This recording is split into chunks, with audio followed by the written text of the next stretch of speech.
people are fascinated with how differently they will feel. And JJ, one of the most recent studies I looked at acknowledged that the average American consumes a sugar sweetened beverage or some type of food 16 times a day. So when you think about, What? Are you yes, kidding me? no, Seriously. yeah. So 16 times a day. yes. And so if you think about if you are spiking insulin 16 to 17 times a day, you are storing fat. There's no question. You are not burning anything. You are storing it. So pulling out the snacks and then just having 3 meals a day will go a long way in improving how you're able to kind of go from breakfast to lunch, lunch to dinner, dinner to breakfast. And then before you know it, you're going to be fasting because you're not eating anything from dinner until breakfast. And for a lot of people, that's 13 or 14 hours at a minimum.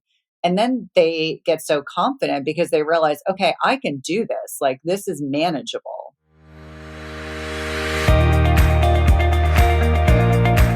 Hey, it's JJ, and welcome to Ask the Health Expert. But this isn't just any old Ask the Health Expert session. This is your bonus session. Yes, it's the weekend, and because it's the weekend, we are going to take some time with an amazing expert.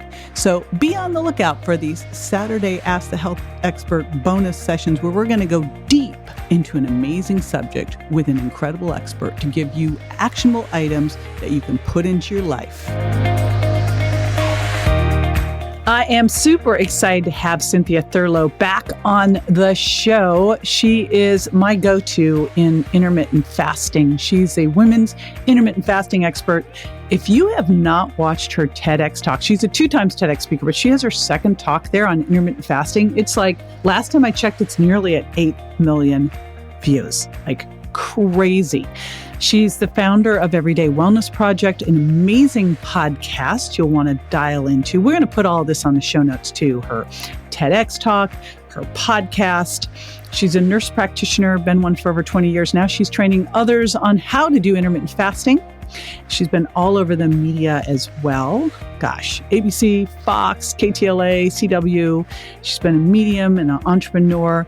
She was recently listed in Yahoo Finance as one of the 21 founders changing the way we do business. And her podcast, Everyday Wellness, was listed as 20 podcasts that will help you grow in 2020.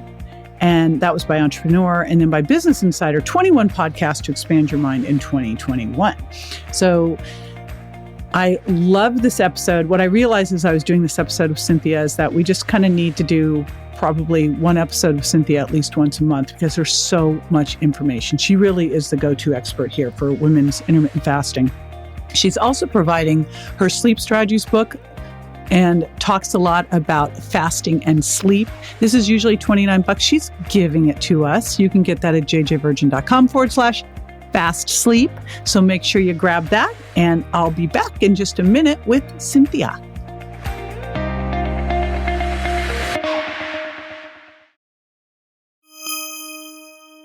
Well, welcome back, Cynthia Thurlow. It's so awesome to have you with me. Oh, I'm so excited to be here. I've been looking forward to this. Well, you are a crowd-pleasing favorite, and being a women's intermittent fasting expert, like talk about, you've got the subject that everybody wants to know more about. So I'm excited to dive deep into it. And when you look at becoming this expert in intermittent fasting for women, what's the difference? What's the difference between men and women in fasting? It's a great question, and one that I'm asked frequently. I think it really comes down to women are much more sensitive to the deprivation of macronutrients. And that ties in with our hormones and the fact that, through most of our lives, we're able to conceive and carry a child. So our bodies, our brains are much more sensitive to the foods that we eat and how well we manage stress and sleep. And, how we kind of navigate the world. I always say, men kind of blissfully, barrel through life, and women kind of have to take in a lot of what goes on around us and adjust and make accommodations and modifications based on where we are.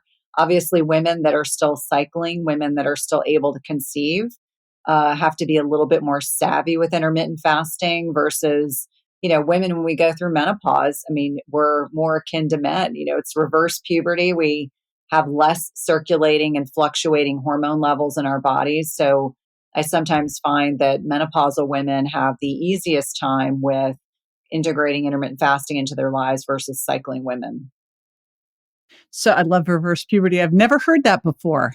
Well, I love thinking about it because I have teenage boys. And so their hormones are ramping up and mine are kind of ramping down in a different direction. But yeah, if you think about it that way, it really explains that, for the first 60% of our lives, we are able, well, maybe not 60%, but from the time we start getting a period until we stop getting a period, that's a chunk of time in our lives. And then the second half of our lives really begins. And statistically, that's about 40% of our lifetime. So it's a significant part of our lives when we are no longer able to conceive a child, but we have the flexibility to not be tied down to having a menstrual cycle. And for so many of us that kind of suffer through the moodiness of premenstrual syndrome and PMDD and all those other things that we deal with when we're younger.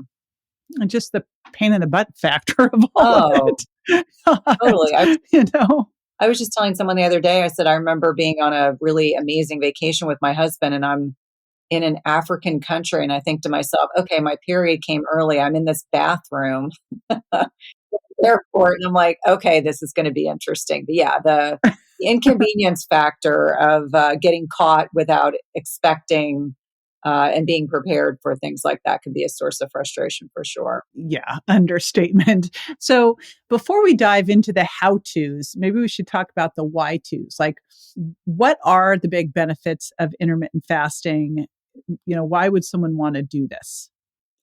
Well, I think it really goes back to how much our lifestyles have mitigated a lot of our health problems that we're seeing today. And our bodies are really designed to eat less frequently and not snack. And that's completely contrary to the dogma that we all grew up with, that breakfast was the most important meal of the day and we needed to eat mini meals and, snacking and eating all the time. And so, one of the main benefits of intermittent fasting is that you are able to tap into fat stores for energy. And that's a superior fuel source for energy. Our brains love ketones, which are these bodies that are produced when our bodies break down fatty acids. And so, ketones can be absorbed directly across the blood-brain barrier. And our mitochondria, these powerhouses of our cells, love the utilization of fats for fuel. So that's number one. And really, that's the way we're designed to live. Our bodies are designed to be fueled and fat adapted, and being able to be metabolically flexible to use carbohydrates and fats for fuel. So that's number one.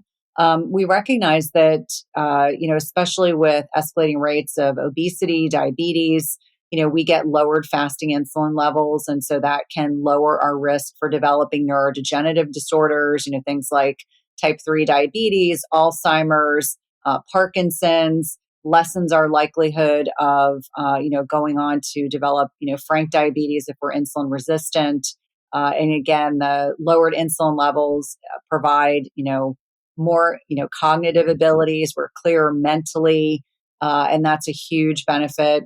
I just think about, in terms of when people are really thinking about the things that make their lives easier, thinking less about food. You're able to power through your morning without having to worry about eating breakfast or stopping to have snacks because your blood sugar is not nearly as stable. And most of us are really carbohydrate adapted. So we burn through a quick source of energy. We're frequently hangry. We struggle to lose weight. And so that ties into that fat adaptation again.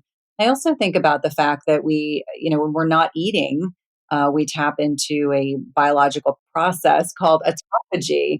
And it's this waste and recycling process in the body. And so we get rid of diseased and disordered cells. And when we eat food, that process stops. So I remind people that it's important to get rid of diseased and disordered cells, whether they're cells that will go on to develop cancer or they're just wonky. The older that we get, the mitochondria in the powerhouses of our cells, they can get dented and diseased, kind of like a tin can. And I like to remind people that it's a way and a means that our body can be more aligned with that. The healthiest cells will survive and go on to live. We get rid of the junk and the recycling process.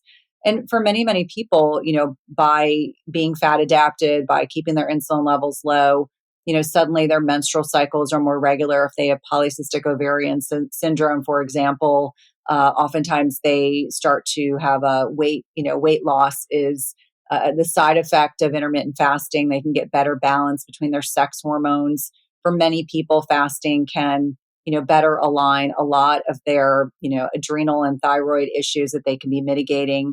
So, those are kind of the big ones. I also like to tie in the fact that many people will actually start to sleep better because their blood sugar is better balanced. They're not waking up, they're not having these fluctuations, these emergency backup system in the body. When our blood sugar goes too low, there are mechanisms in place like spiking cortisol. So for many, many people, they're surprised when they start fasting and they've got, better balancing of their macros. All of a sudden their sleep gets better. And that's a huge pain point. As I know, with women as they kind of sail into perimenopause, that all of a sudden they've got all these sleep issues and that could be problematic. So those are some of the top things. Of course, there's lots of them, but those are usually the ones I try to discuss the most. I always say that people come to intermittent fasting out of curiosity of losing weight, and then they stay for all the other benefits. Yes. And that we're going to dig a little bit more into sleep. But before then, so someone's hearing all these things. And hopefully, if you've been listening to this podcast, you have stopped snacking. Like that is, hopefully, but this might be your first podcast and maybe you still are snacking. That whole thing where people think that they have to eat small meals throughout the day to keep their blood sugar level. I'm like, no, you're just keeping it up.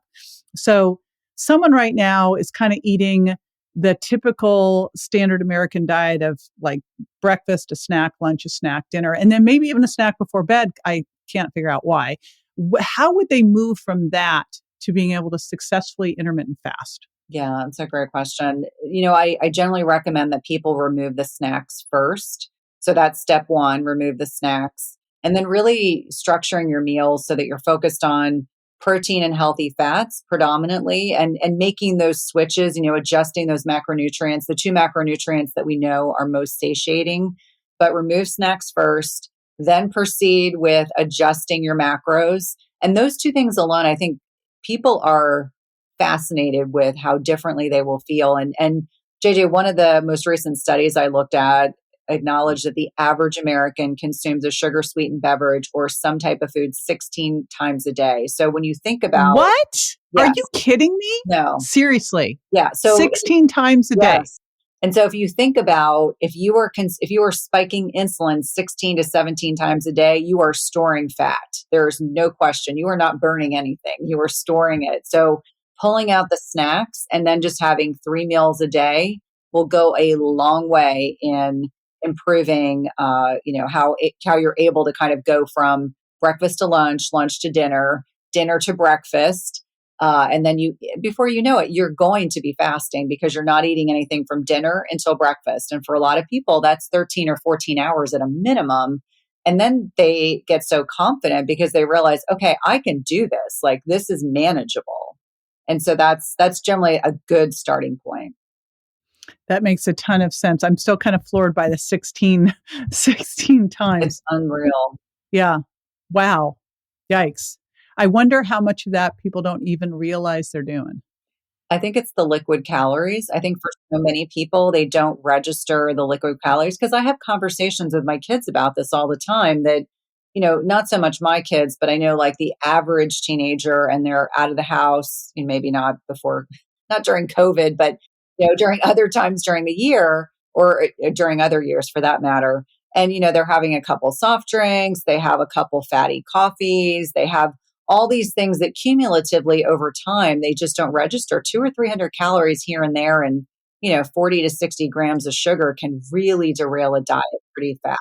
Gosh, you wonder what Starbucks alone has done. Like it used to blow my mind back in the days when everyone hung out at Starbucks, but I would go in there and see these high school kids or even younger, you'd look at kids and I go, you're getting your 10-year-old like a caramel macchiato, like what, or a frappuccino. I'm like, oh my gosh, a caffeine sugar hit. You just wondered that alone, like how much people just added in with these coffee drinks. I just don't think they realize. And I tell people all the time, I'm like, if you decide to add fat to your coffee, that's very different than someone adding, a bunch of syrup and a bunch of like whipped cream and sugary stuff. I truly think that it just doesn't register. I know, the last time I was in the airport with my kids, and my kids actually like coffee. They got used to having coffee every once in a while because they were swimmers, and so they're up very early in the morning for practice. And so they knew that the way that they could, be incentivized. I'm like, you can have a cafe mocha, you can have a cappuccino. I'm like, I worry less about the milk than I worry about the sugary stuff. And they knew that I was like, don't even ask for frappuccino. I'm like, I don't even know how many grams of sugar is in that. That is like a jolt of poison. I'm like, no, thank you. I'm like, coffee you can have. I will accept that. But the other stuff, no way. Wow. Yeah. Well, since we're into sugar, let's move over to sleep. Woof. So I know this is kind of the witching hour in my house. My dogs like to sit on patrol. So. But hey, this is reality in life.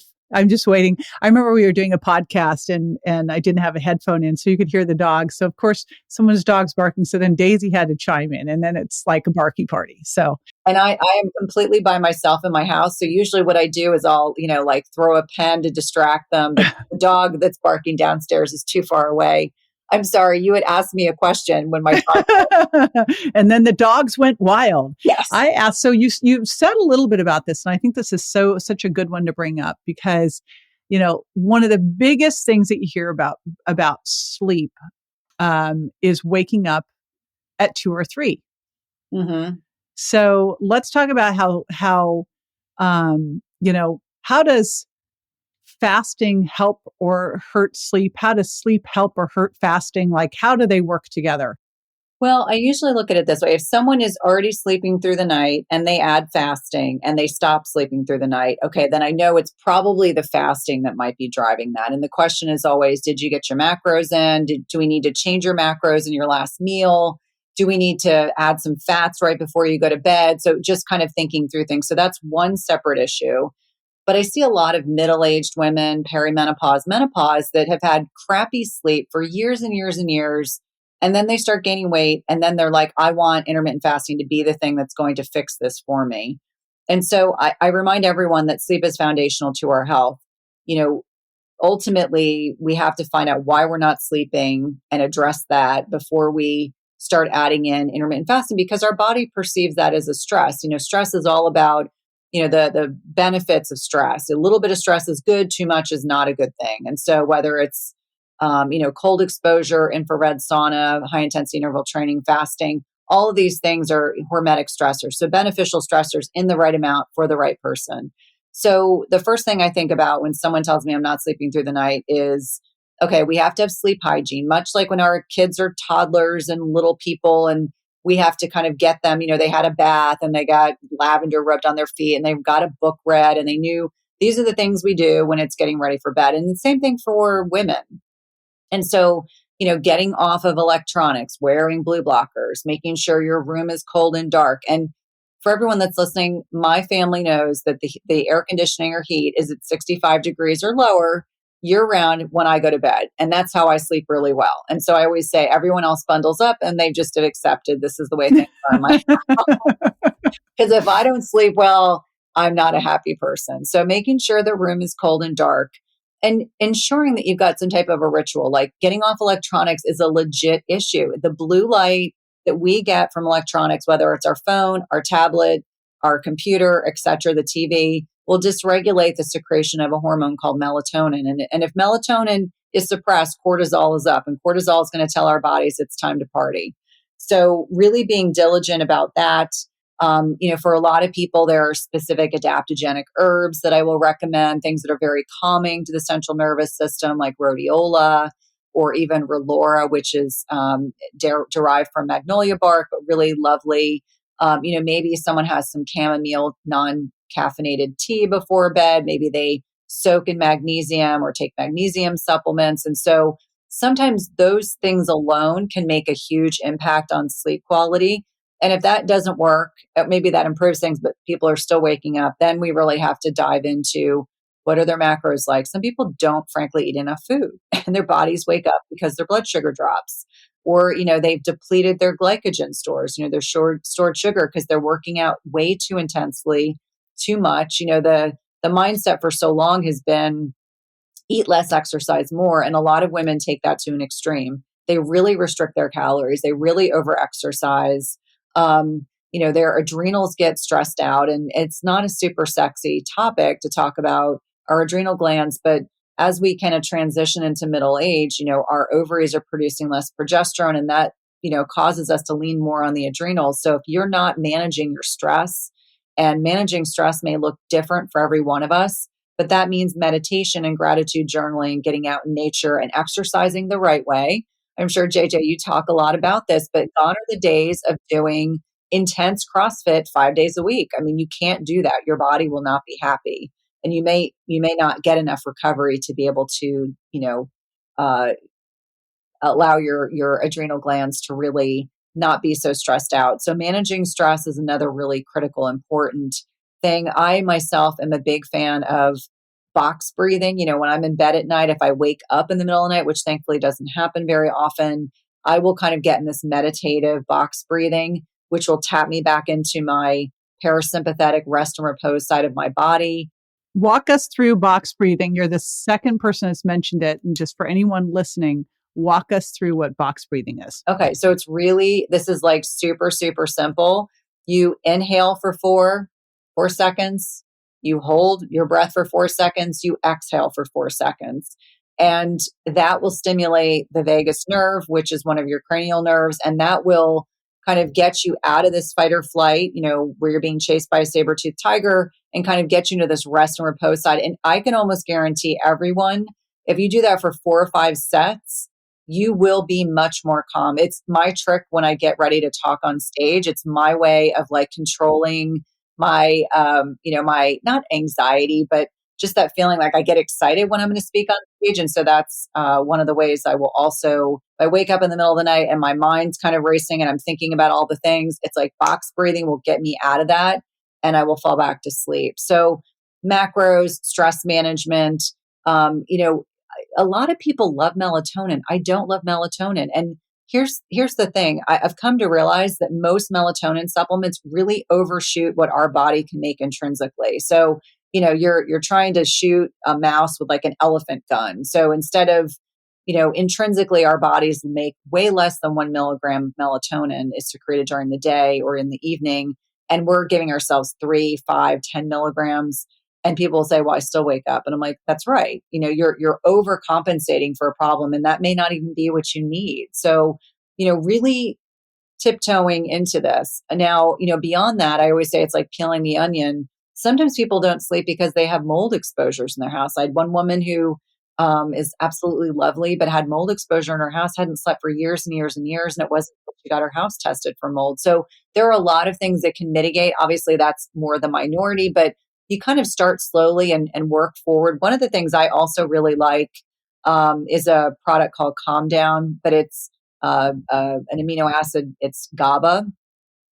So for a lot of people, that can be part of that nice kind of evening ritual of things that they do for themselves. But really digging deep and acknowledging that the sleep piece, you got to get that on board before you start adding in cumulatively more stressors. But that's the usual kind of direction that I go with sleep.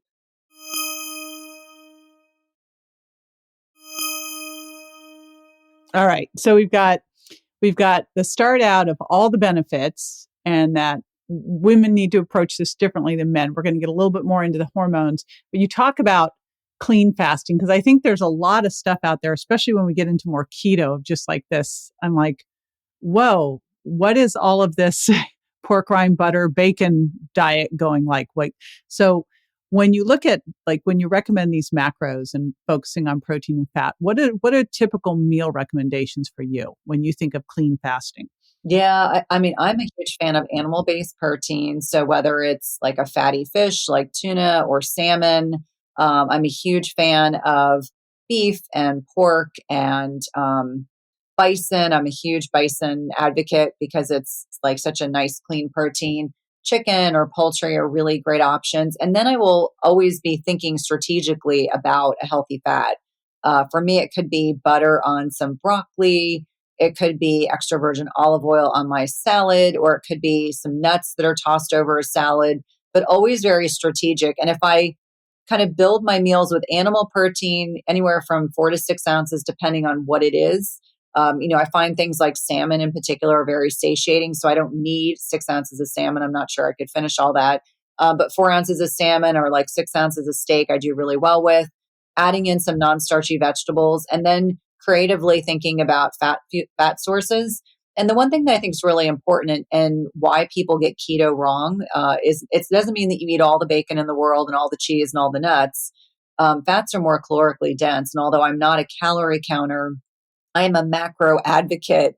And I remind people that the density of fat macros are much more than protein or carbohydrates. So just being smart that if you have a cup of broccoli, which would be great, with a tablespoon of butter, and then you've got 6 ounces of a steak. I mean, that is a normal kind of plated meal.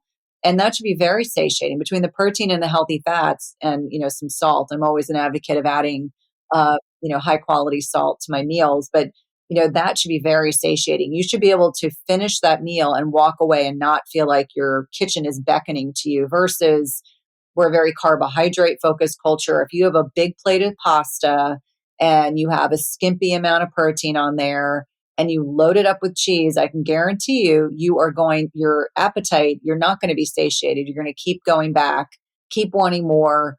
And you're going to, your macros are going to head and shift in a different direction. And one thing that's really important, and it's an uber not so sexy topic, is that the older we become as women, the more we have to be mindful of our portions of carbohydrates. And I know that triggers some women in very bad ways.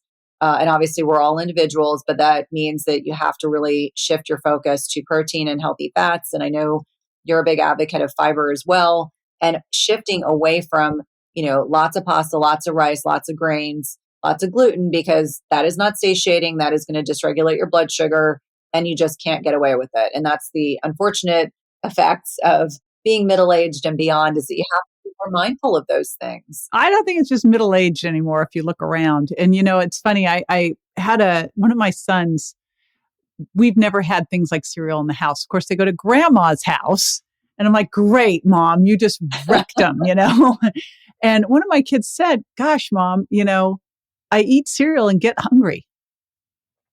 I'm like, well, there you go. Yeah. My whole thing is protein, fat, and fiber. Yep. And fiber from loads of non-starchy vegetables and small amounts of low carbs, and just really looking at it that way. And I think pretty much any of us can see, you start to load up on those carbs, and you're like, it's quick. It's amazing how quickly it shifts. It's like, wow, what happened? Right. And you just don't feel good. No. And it's interesting for me. So for full transparency with everyone, last fall, my thyroid medicine got recalled, and I went on the journey of not being the provider, being the patient, and being really stuck in what I considered, it was like this turmoil of, I was put on compounded medication, then another medication. Nothing was agreeing with me. I was gaining weight. I was becoming insulin resistant. I'm a tiny person. I was tracking everything. I was on a scale. I was on Lumen. I had a continuous glucose monitor. I was tracking everything. And I felt like a wackadoodle. But it was really valuable for me to go through that experience, because it just goes to show us, when our hormones are not properly balanced, no one's happy. And I was not happy watching all of this kind of go on. So for people that are listening and saying, something seems like it's off, what I used to do is no longer working, it's all hormones. I think it's Sarah Gottfried. I was reading a statistic that she had in an article that I was looking at, and it was like 95% of weight issues are related to hormones being imbalanced. It's so important. It makes me so, I got to tell you, when I first started saying your body's not a bank account, it's a chemistry lab, it was like I was saying the earth was flat. But I could just see it. I didn't know at the time. I just was like, wow, my women who are 45 plus are totally different than men and women in their 30s. Like, what the heck's going on? And, they can be eating exactly the same things. And I think that's what's important, is you could be eating exactly the same stuff, and all of a sudden your hormones shift and bam. Yep. And so then you get a little crazy and you go, I know what I'll do. I'll restrict more and I'll exercise more, even though that's not the right thing to do. and it makes it worse, not better. So that's why this is so key important to understand is that if your hormones aren't in balance and you are trying to do all this stuff and massively restrict and overwork, it's just going to make you worse. So kind of final wrap up on how hormones really contribute here, because I just think that we can never hear that enough, because no matter how many times you hear it, when you're struggling with your weight, I think the first thing people look at is like, oh, I'll just eat less, exercise more, even though you can pretty much see quickly how much, that can just make things worse, not better. Absolutely. And I think it's also, this is something you and I have talked about quite a bit is, trusting your body and what it's trying to tell you, and finding a healthcare provider that is sensitive to what you're experiencing and can validate what you're experiencing. Because I know for myself, when I got transitioned to a compounded thyroid medication, I'm a tiny person, but when something is not agreeing with your body, I suddenly became hyperthyroid and really didn't feel good. And someone said to me, "Oh, well, that's actually one of the hardest hormones to compound." And I was like, "I'm a healthcare provider and I didn't know that." And so for everyone that's listening, acknowledging that sometimes you have to balance these basic hormones before you can move on to other things. And blood sugar is a good one, cortisol, melatonin, our thyroid hormone, sex hormones, all of those things really mitigate how we perceive the world and how we sleep and how much energy we have. And, all these very simple things that we take for granted until they don't work right. And then, boy, Very humbling. However, this is where it's, if you're listening to that going, oh my gosh, the cool news is you will figure it out. It's why you keep food journals and you use a scale. And I think if we can move from using a scale as a judgmental, mean tool to a tool that's just telling us if things are working or not, take the emotion and all that stuff out of it and just do that stuff and start to really track, because we are ultimately our best healthcare provider, because we're the ones that really understand if it's working or not. So that is an important piece of it. So parting words for someone considering, because I know one of the things you're going to be gifting everybody is and this was really cool of you, you're giving everybody your sleep ebook. And I'm going to put that at jjvirgin.com/fast sleep. And that's a $29 ebook. So Cynthia is gifting that to everybody. So you'll want to make sure you grab that. Parting words to someone thinking about doing this, what would you say? Yeah, I would say, this is intrinsically the way our bodies are designed to work best. I think there's a lot of fear about not eating more frequently. People worry that, I'm going to mess up my metabolism. I can't work out fasted. I'm not going to be able to have energy to get through my day. And I'm going to lose muscle. Exactly. And so I remind people, you spike human growth hormone while you're fasted. So that helps you maintain lean muscle. But one of the really important things is slow and steady wins. No one's in a race. Really critically important that if you're snacking, just remove the snacking. Restructure your macros so that you're in a position where you feel confident. And even if you're doing a 12, 13, 14-hour fast, you're still doing benefits for your bodies. And, kind of slowly opening up that fasting window. There's so many ways to support your body while you're fasted. I know we didn't touch on that, but, knowing that you can hydrate, you don't have to do a fast dry. Plain coffee with some, Himalayan sea salt is one way you can take away the bitterness. Bitter tea, so like green and black teas, those you can consume while fasted. They're not going to break your fast. And I'm a clean fast advocate, so I always have to kind of plug that in there. But hopefully the sleep book will be beneficial. I love JJ's listeners, and hopefully this information will be really helpful to get your sleep habits on track. Awesome. Thank you so much. I super appreciate it. Again, jjvirgin.com/fast sleep. You will be back. Absolutely. Because I feel like this could be like a part 1 of part 10. So we'll bring you back to continue the series. And I just super appreciate you hanging out with us and sharing so much good stuff. Awesome. Such a pleasure. All right.